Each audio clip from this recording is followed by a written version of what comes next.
US Israel versus Iran இந்த போரில் யார் ஜெயிக்க போகிறா?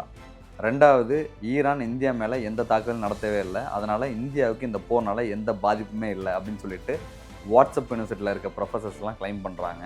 அந்த கிளைம் உண்மையா அப்படின்ற விஷயத்த இந்த வீடியோவில் டீட்டெயிலாக பார்க்க போகிறோம். Welcome to Rahul's POV. US Israel versus Iran அந்த போரை பற்றி பேச ஆரம்பித்தாலே இங்கே நிறைய பேர் கேட்குற கேள்வி என்னென்னா, ப்ரோ கதையெல்லாம் சொல்லாதீங்க, இந்த போரில் ஜெயிக்க போகிறது யூஎஸ் இஸ்ரேலா இல்லை ஈரானா அப்படின்னு சொல்லிட்டு ஒரே வார்த்தையில் சொல்லுங்கள் அப்படின்ற பதிலை தான் கேட்குறாங்க.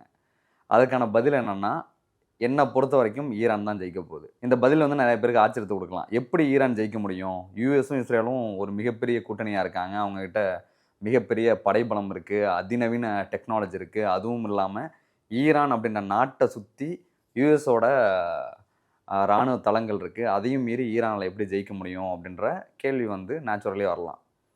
யூஎஸும் இஸ்ரேலும் பயங்கர வலிமையான கூட்டணி, அதில் மாற்றுக்கிறதே கிடையாது. யூஎஸும் இஸ்ரேலும் வலிமையாக இருக்கிறதுனாலேயே இந்த போரில் ஜெயிக்க போகிறாங்க அப்படின்ற முடிவுக்கு நம்ம வர முடியாது. ஏன்னா யூஎஸ் இஸ்ரேலை பொறுத்த வரைக்கும் அவங்களோட கணக்கு, அவங்களோட வெற்றி கணக்கு அப்படின்றது ஒரு சில விஷயங்களை சார்ந்து மட்டும்தான் இருக்குது. யூஎஸ் இஸ்ரேல் கூட்டுப்படைகளுக்கு இந்த போரில் ஒரு கிளியர் கட்டான விக்டரியை அச்சீவ் பண்ணியே ஆகணும் அப்படின்ற ப்ரெஷர் கண்ணு முன்னாடி இருக்குது. கிளியர் கட்டான விக்டரி அப்படின்னா என்னென்னா, ஈரானில் ஒரு ரெஜிம் சேஞ்சை நடத்தியே ஆகணும். அதனால தான் அவங்க குறி வச்சு ஈரானோட சுப்ரீம் லீடர் அலி கமேனியை கொலை செய்கிறாங்க. அலி கமேனி கொலை செய்யப்பட்டதும் டொனால்ட் ட்ரம்ப் ஈரான் நாட்டு மக்கள்கிட்ட என்ன சொல்கிறாருன்னா, இதுதான் உங்களுக்கு சரியான சமயம், இப்போ இந்த அரசாங்கத்தை தூக்கி எறிஞ்சிட்டு உங்களுக்கான ஜனநாயகபூர்வமான அரசாங்கத்தை அமைச்சுக்கோங்க அப்படின்ற அறைகோலை விடுக்கிறாரு. ஆனால் ட்ரம்ப் சொன்னது செவிடங்காதில் சங்குதன மாதிரி போய் யாருமே அதை கண்டுக்கவே இல்லை. இன்னொரு பக்கம் என்ன ஆயிடுச்சுன்னா, ஈரான் தன்னை வந்து செமையாக தயார்படுத்திக்கிட்டு யூஎஸோட பேசஸ் அந்த நாட்டை சுற்றி எங்கெங்கெல்லாம் இருக்கோ அதெல்லாம் திரும்ப தாக்க ஆரம்பிச்சிடுறாங்க. இதுதான் இது வரைக்கும் நடந்த ஸ்டோரி. ஈரான் அணு ஆயுதம் தயாரிக்கிறாங்க அப்படின்றது தான் யூஎஸும் இஸ்ரேலும் ஈரான் மீது தொடர்ச்சியாக வச்சுட்டு இருக்க ஒரு குற்றச்சாட்டு.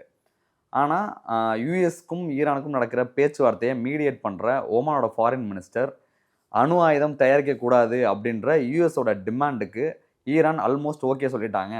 அந்த டீல் சைன் ஆக போகிற சமயத்தில், அதாவது இன்னும் ஒரு நாள் 2 நாளில் வந்து அந்த டீல் சைன் ஆக போகுது. அந்த சமயத்தில் சம்பந்தமே இல்லாமல் இஸ்ரேல், அமெரிக்கா ஈரான் மீது ஒரு தாக்குதல் நடத்தி அங்கே இருக்க சுப்ரீம் லீடர் அலி கமேனியை வந்து கொலை செஞ்சிடறாங்க. இதை வந்து எப்படி புரிஞ்சுக்கிறதுனே தெரில. ஏன்னா ஈரான் அணு ஆயுதம் தயாரிக்க மாட்டோம் அப்படின்ற டீலுக்கு ஆல்மோஸ்ட் ஓகே சொல்லி சைன் பண்ணுற நிலைமைக்கு வந்துட்டாங்க. இப்போ ஈரான் அணு ஆயுதம் உற்பத்தி பண்ணுறது தான் பிரச்சனையாக இருந்தால் இந்த டீலில் சைன் பண்ணிவிட்டு யூஎஸ் அமைதியாக இருந்திருக்கலாம். ஆனால் அப்படி பண்ணாமல் அன்ப்ரோவோக்டாக யூஎஸும் இஸ்ரேலும் ஈரான் மேலே ஒரு மிகப்பெரிய போருக்கு போயிருக்காங்க. போருக்கு போனதும் இல்லாமல் ஈரானோட மிக முக்கியமான தலைவர், அவங்களோட சுப்ரீம் லீடர் அலி கமேனியை கொலை செஞ்சுட்டு அவங்க மக்கள்கிட்ட என்ன விஷயத்த சொல்கிறாங்கன்னா, இதுதான் உங்களுக்கு கிடச்சிருக்க கடைசி வாய்ப்பு, இந்த ஆட்சியை தூக்கி எறிஞ்சிட்டு உங்களுக்கான ஜனநாயகபூர்வமான ஆட்சியை வந்து கட்டமைங்க அப்படின்ற ஒரு விஷயத்த சொல்கிறாங்க. இதுலேருந்து நம்ம என்ன புரிஞ்சுக்க முடியுதுன்னா, யூஎஸ் இஸ்ரேலோட நோக்கம் அப்படின்றது ஈரானை அணு ஆயுதம் தயாரிக்காமல் தடுக்கிறதோ இல்லை அங்கே இருக்க, அதாவது ஈரான் மக்களுக்கு மனித உரிமையை நிலைநாட்டி அங்கே ஜனநாயகபூர்வமான ஒரு அரசை நிறுவுறதெல்லாம் கிடையாது. யூஎஸ் இஸ்ரேல் அவங்களோட நோக்கம் அப்படின்றது ரொம்ப ரொம்ப தெளிவானது, ரொம்ப ரொம்ப செல்ஃபிஷானது.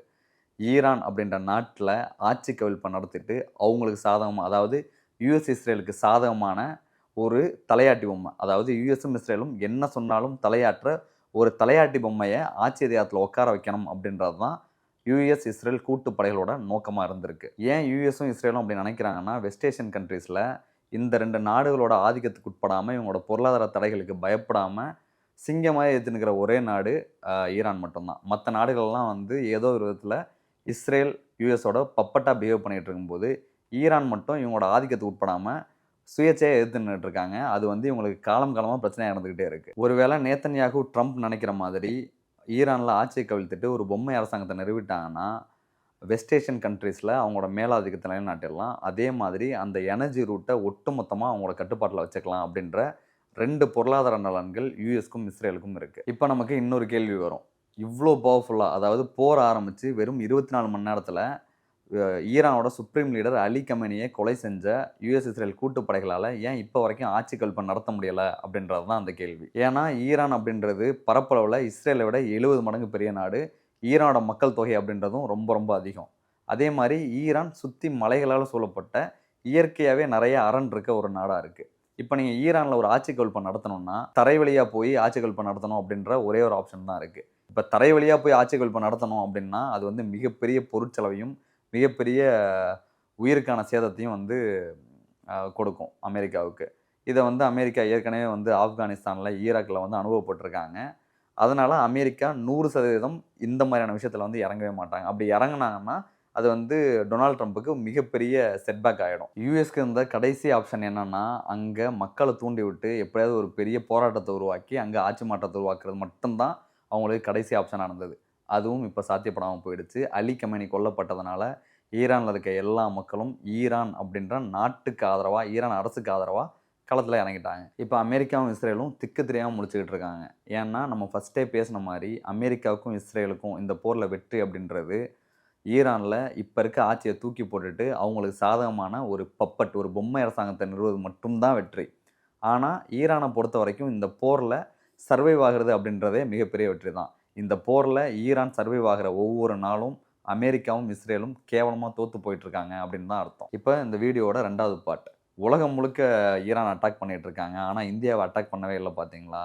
இந்தியா வந்து இந்த போர்னால பாதிக்கவே படல. அதுதான் இந்தியாவோட டிப்ளோமசி அப்படின்னு சொல்லிட்டு, வாட்ஸ்அப் யூனிவர்சிட்டிலேருந்து நெறைய பேர் வந்து தகவல் வந்து ஷேர் பண்ணி வழக்கம் போல சந்தோஷப்பட்டுட்டு இருக்காங்க. இப்ப இந்த போர்னால இந்தியாவுக்கு பாதிப்பே இல்லையா? அப்படின்னா, 100% இந்தியாவுக்கு மிகப்பெரிய பாதிப்பு இருக்கு இந்த போர்னால. இந்தியாவுக்கு என்ன பிரச்சனை அப்படின்னு தெரிஞ்சுக்கணும்னா, இதுக்கு முன்னாடி நடந்த இந்தியா யுஎஸ் ட்ரேட் டீல பத்தி நம்ம தெரிஞ்சுக்கணும். அத பத்தி நான் ஆல்ரெடி ஒரு வீடியோ பேசியிருக்கேன். அதுக்கான லிங்க் வந்து கீழ குடுக்குறேன். அத ஒரு தடவ பார்த்துருங்க. இந்தியா யுஎஸ் ட்ரேட் டீல்ல யுஎஸ் போட்ட முக்கியமான நிபந்தனை என்னன்னா, இந்தியா ரஷ்யா கிட்டேருந்து க்ரூட் ஆயில் வாங்கக்கூடாது அப்படின்றது தான்.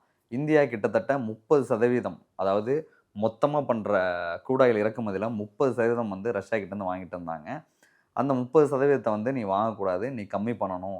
ஆல்மோஸ்ட் நீ ஸ்டாப் பண்ணணும் அப்படின்ற நிபந்தனைய யுஎஸ் அதாவது டொனால்ட் ட்ரம்ப் போடுறாரு. அதுக்கு இந்தியா வந்து ஆல்மோஸ்ட் ஒத்துக்கிறாங்க. இப்ப இன்னைக்கு தேதியில ஜனவரி 2026 கணக்குப்படி இந்தியா ரஷ்யா கிட்ட வாங்குற க்ரூட் ஆயில் அப்படின்றது கிட்டத்தட்ட 30%லேருந்து 19% குறைஞ்சிருச்சு. இந்தியா தான் இறக்குமதி பண்ற க்ரூட் ஆயில்ல கிட்டத்தட்ட 60% கல்ஃப் கண்ட்ரீஸ்லேருந்து தான் இறக்குமதி பண்றாங்க. இப்போ ஈரான் யுஎஸ் வார்னால ஒரு மிகப்பெரிய சம்பவம் என்ன நடந்திருக்குன்னா, ஈரான் அந்த ஸ்ட்ரெய்ட் ஆஃப் ஹார்மஸ் அப்படின்ற ஒரு ஸ்ட்ராட்டஜிக் பாயிண்ட்ட வந்து க்ளோஸ் பண்றாங்க. அந்த கடல் வழியா தான் கிட்டத்தட்ட உலகத்தோட எண்ணெய் இறக்குமதியில 20% அதாவது எண்ணெய் போக்குவரத்து கிட்டத்தட்ட 20% அந்த வழியா தான் நடந்துகிட்டு இருக்கு. இப்ப ஸ்ட்ரெய்ட் ஆஃப் ஹார்மஸ் மூடுனதுனால இந்தியாவோட 60% க்ரூட் ஆயில் இம்போர்ட் அப்படின்றது மொத்தமா பாதிக்கப்பட போகுது. இதனால இப்ப என்ன ஆகப் போகுதுன்னா, இந்தியா ஆல்ரெடி ரஷ்யா கிட்ட இருந்து வாங்கிட்டு இருந்த க்ரூட் ஆயிலும் வாங்க முடியாது.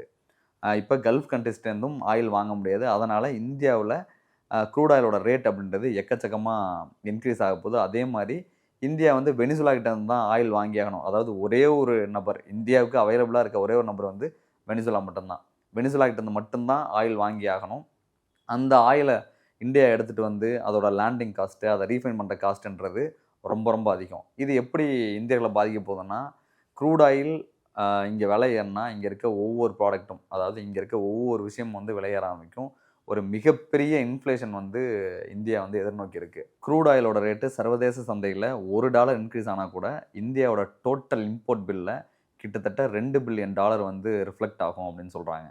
அதாவது ஒரு மிகப்பெரிய விலையேற்றத்த வந்து கச்சா எண்ணெய் சந்திக்க போகுது, இந்த ஸ்ட்ரெய்ட் ஆஃப் ஹார்மஸ மூடுனதுனால. இப்ப கச்சா எண்ணெய் விலை ஏறுனா, அதோட விலைவாசி ஏற்றம் அப்படின்றது நம்மோட தலையில தான் வந்து விடிய போகுது.